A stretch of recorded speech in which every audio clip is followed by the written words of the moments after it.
Thank you very much, Esau.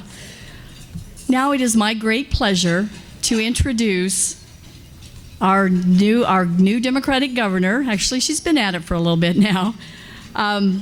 Governor Laura Kelly. Laura, a few things about Laura.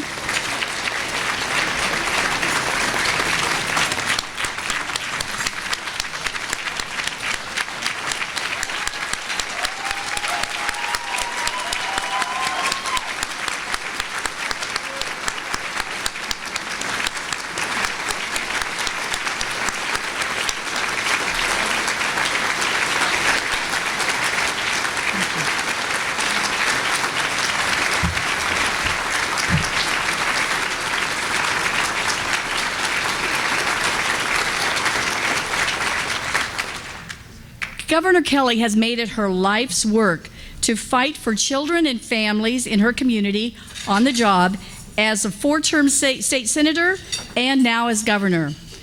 Laura has been a leading voice in promoting healthy families and improving the quality of life in Kansas through top-notch schools and communities. She advocated for fiscally responsible, balanced budgets that has reflected Kansans' shared priorities. As governor, Laura Kelly has prioritized fully funding public schools, expanding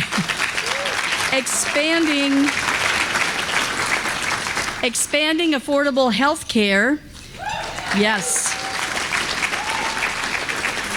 reforming the child welfare system, and growing the Kansas economy in rural, suburban, and urban communities. Laura and her husband, Ted Doherty, a doctor of pulmonary and sleep disorders, live in Topeka, and they have been married for 34 years. They have two grown daughters, Kathleen Doherty and Molly Doherty. Please join me in welcoming Governor Laura Kelly.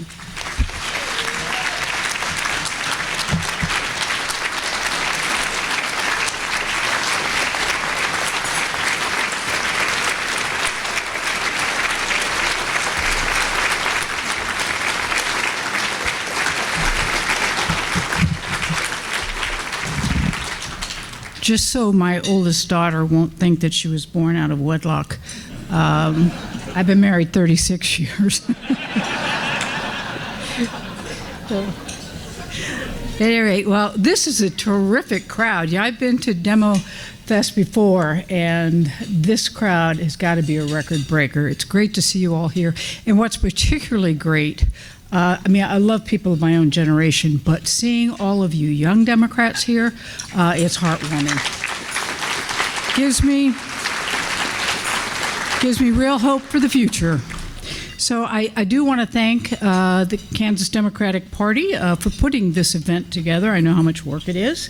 I'd like to thank Vicki Hiatt, the chair, for her introduction, and I am really looking forward to working with you and with our new executive director, Ben Mears, as we grow and strengthen our party together. Well, we have had a very busy year, but more importantly, a very successful year. In 2018, you elected me to be your governor. I appreciate it. But we also gained a congresswoman in the 3rd Congressional District, Sharice Davids. I'm sure many of you are following. She is doing an absolutely phenomenal job. So we had a groundbreaking year last year, reaching out to Kansans all over and hearing their concerns. We collectively knocked on 175,000 doors. We made over 225,000 phone calls. I think I made most of those, raising money. And sent nearly 150,000 text messages. You all helped so much in this election. Kansans then spoke loudly and clearly because they were ready for change. After November 7th, people started to take notice of Kansas. I believe it was Ann Coulter who said, "Kansas is dead to me."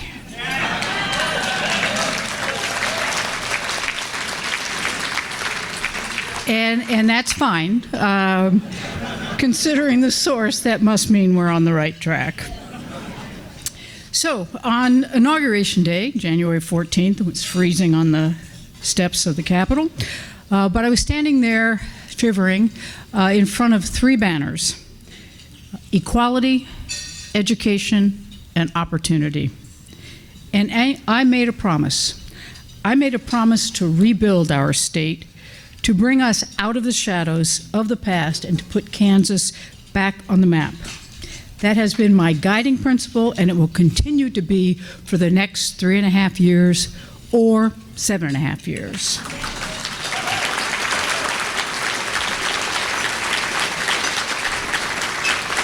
We have made a lot of progress this year. I want you all to know this last legislative session was a true victory for all Kansans.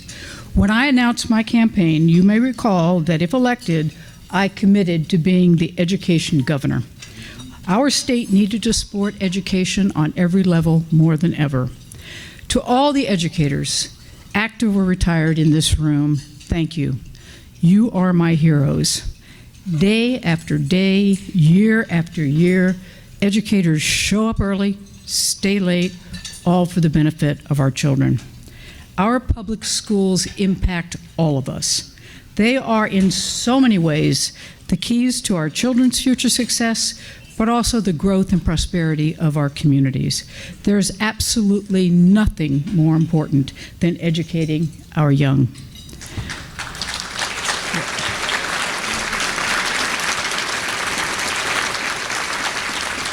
So when I signed a bipartisan school finance plan to finally provide proper support for our schools, it was a victory for all Kansas. And it wouldn't have happened without your door knocking, your calls, and your tireless work. So you need to give yourselves a round of applause.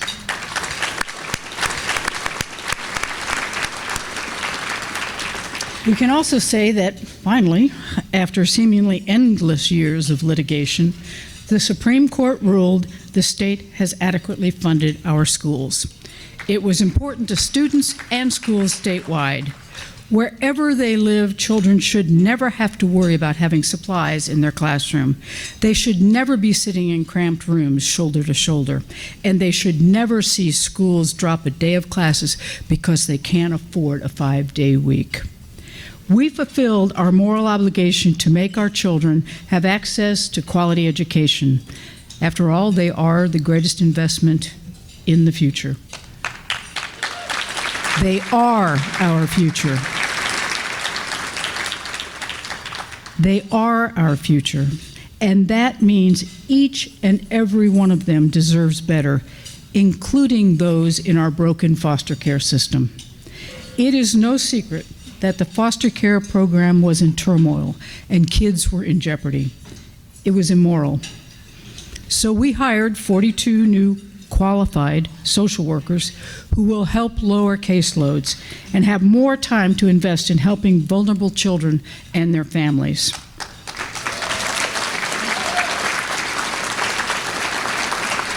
Our employees at the Department for Children and Families work hard. We have got to give them the tools that they need to do their jobs.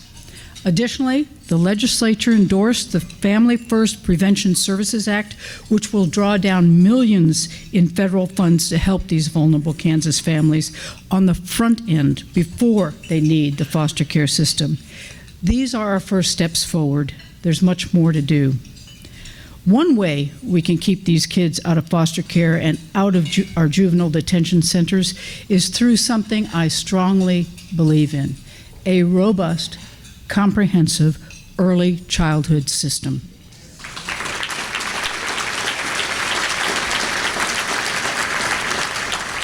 Early in my career, I worked in the mental health field as a recreation therapist in hospitals, and I learned firsthand that early childhood development is critical to our kids' health: mental, emotional, cognitive, and physical. Decades of scientific research have revealed that children make more than 1 million neural connections each second from birth to 3. We know that these neurons form a brain architecture architecture that sets the child's entire life trajectory.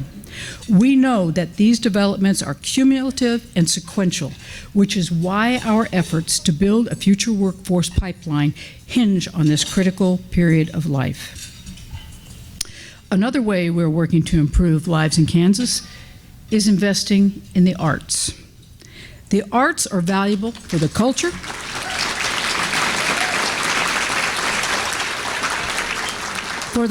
and the preservation of our state. We can now use federal funds we forfeited after the Brownback-Collier administration dismantled the Arts Commission in 2011. Creativity and freedom of expression are valued and important. We should always support and celebrate art, creativity, and storytelling in our communities. I've asked Secretary of Commerce Tolan and his team to integrate arts and culture into our economic development efforts. These two factors are not mutually exclusive. We must integrate the arts community into our businesses, our recruitment strategies, and our economic development programs. Arts and the economy are interconnected. We will amplify this. We also have a big deadline coming up, the 2020 census. I can't emphasize this enough. Every Kansan must be counted. In addition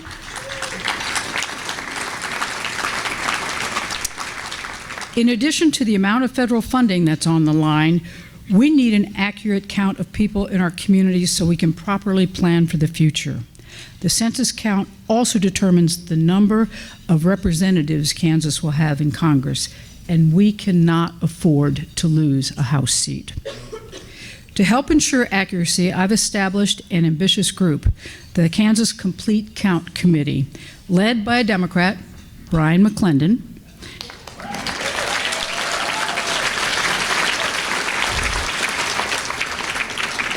We know that guy knows how to count.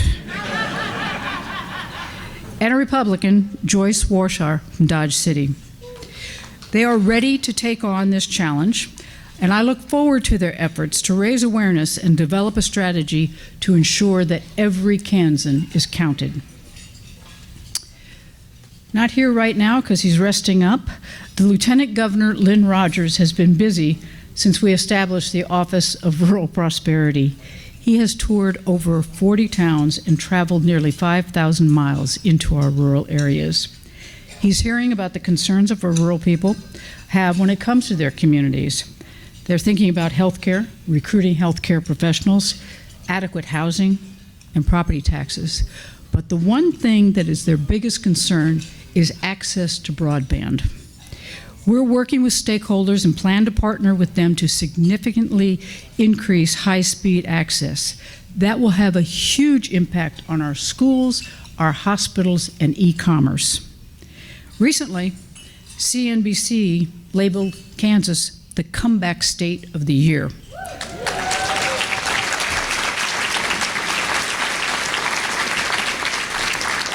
They did that because of the economic rebound that we're experiencing.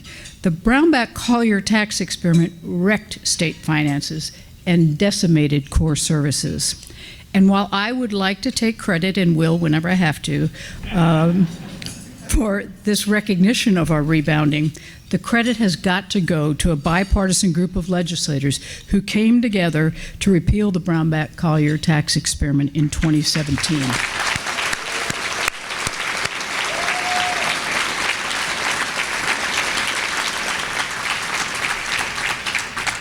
Because of that, we were able to balance the budget.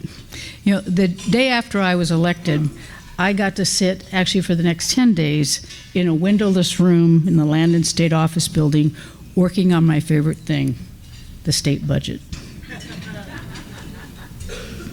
So we developed a plan, funded our schools, funded overdue transportation projects, reinvested in early childhood education, all while leaving the largest ending balance in 20 years.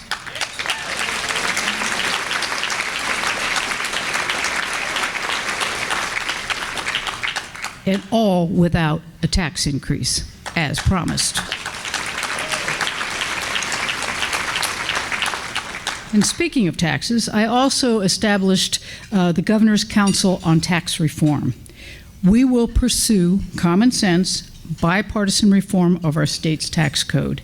We're going to bring back the three-legged stool, a balance of property, sales, and income taxes. I've appointed two very highly qualified former state senators, Democrat Janice Lee and Republican Steve Morris, to serve as co-chairs of this council. They know we can and must build a sensible tax system that benefits Kansans who need it the most, and ultimately all Kansans. Not only are we rebuilding our state government by implementing a fiscally responsible budget, we're also changing the tone in Kansas. On day one, I signed an executive order that reinstated protections to our LGBTQ state employees.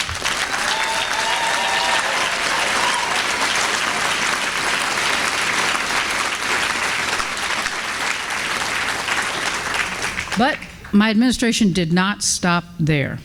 If you are a transgender Kansan, you can change your birth certificate so that it reflects who you are.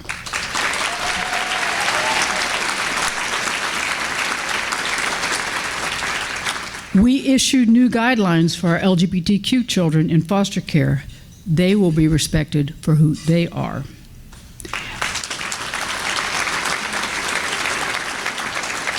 Recently, I received a letter from a young man from Northeast Kansas. He wrote to me about how hard it was being transgender in Kansas. He said, "It's not always easy to be me here." When we announced that he and others could change their birth certificate gender, he was in tears. He felt heard and represented by his governor for the first time in years. That's why we need to elect people who will represent all Kansans, for people like this young man who wasn't being heard. And make no mistake, ours is a state that embraces all people.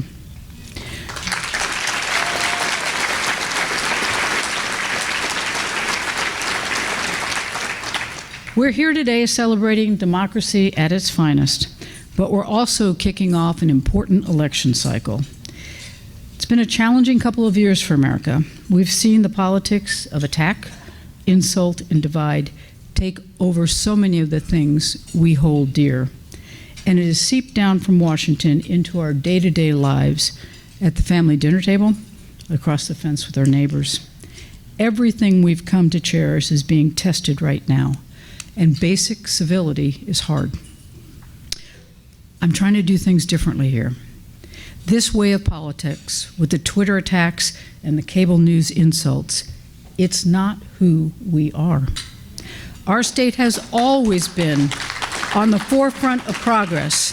When the evils of slavery came knocking at our door at the dawn of the Civil War, Kansans fought for freedom. When women struggled to gain the right to be recognized in our democracy, Kansas was among the first states to grant women the right to vote.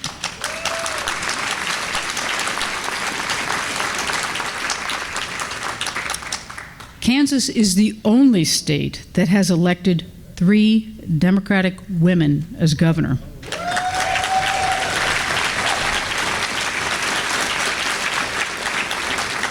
I always add a caveat here, 3 Democratic Irish Catholic women. Kansas is home to Amelia Earhart, Senator Nancy Kassebaum, Governor Kathleen Sebelius, and Adriana Franch from Salina, who you might have seen on TV during the Women's World Cup. We're known for being tough, but also for our common sense and our desire to get things done. It's all I've known as a Kansan. When I entered the Senate, I knew if Democrats wanted to get anything done, we had to make some friends. So we did. We formed a coalition with the moderate Republicans, and we continue to work with them today. I worked with Republican representatives to come up with a school finance plan. I worked with Senator McGinn, a Republican senator from this area, to balance the state's budget. And just this past month, I worked with Missouri Governor Parson to bring USDA facilities and many high-paying jobs to the Kansas City region. I also signed an executive order bringing the economic border war to an end.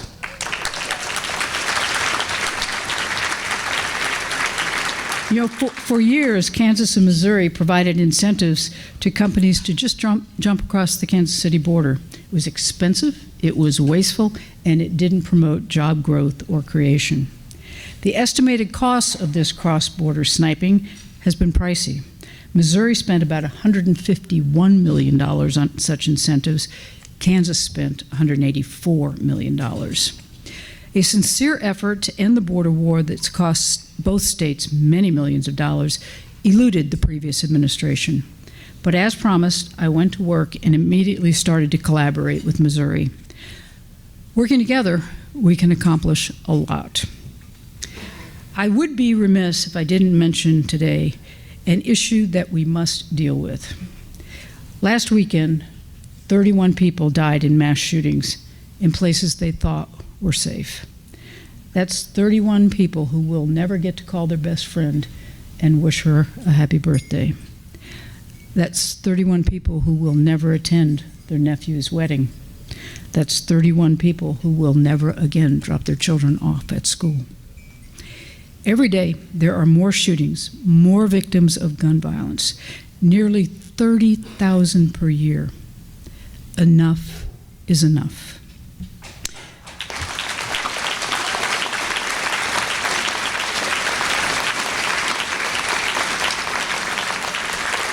This is a public health crisis.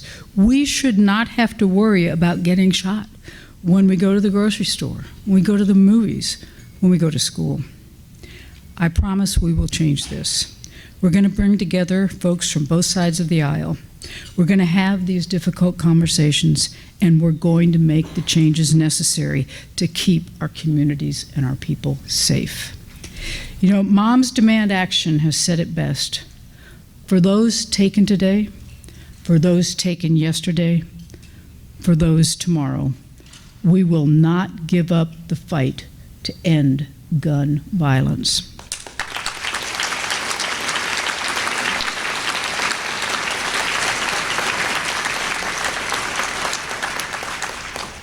You know, as Democrats, we have had some forced reflection time, about 8 years. And I'm here to tell you how to make a difference in these turbulent times we live in. Get involved. Get involved by staying informed. Get involved by talking to your neighbors about the upcoming elections. Get involved by knocking on doors. Get involved by running for statewide office, or perhaps, more importantly, local office. Or if you can't do it, convince a friend. That's how I first got into politics. You laugh. My next door neighbor, Kathleen Sebelius, convinced me to put my name on the ballot. She had to bug me for about 10 years, but I finally did it. Because, you know, running for governor was never on my bucket list, but neither was running for Senate, state Senate. But the senator at the time in my district was not fighting for our schools or our communities. So Kathleen suggested I do something about it. I did. I ran for Senate, and I won.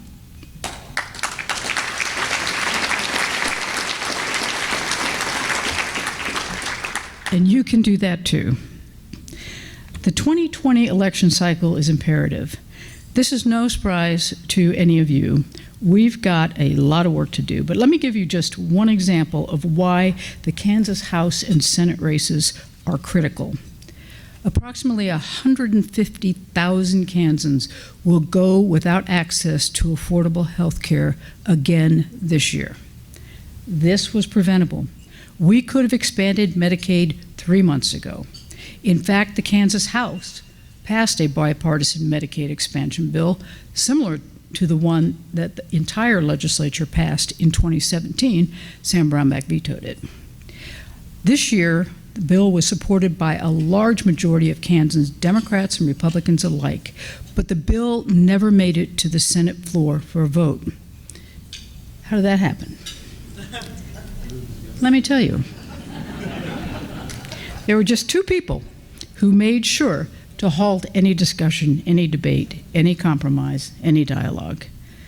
Senate President Susan Wagle, from right here in Wichita, Kansas. That was a very civil boo, I must say. That was good. Okay. All right, no. Let's keep it civil. All right. And from the Johnson County area, Senate Majority Leader Jim Denning. Yeah. Cindy here? Okay. Senate Wagle may think that putting off Medicaid expansion until an election year is her ticket to the U.S. Senate, and Jim Denning may think it's his ticket to President of the Senate. However, denying Kansans access to affordable health care should not be a campaign talking point. It should be seen as a moral obligation. Without access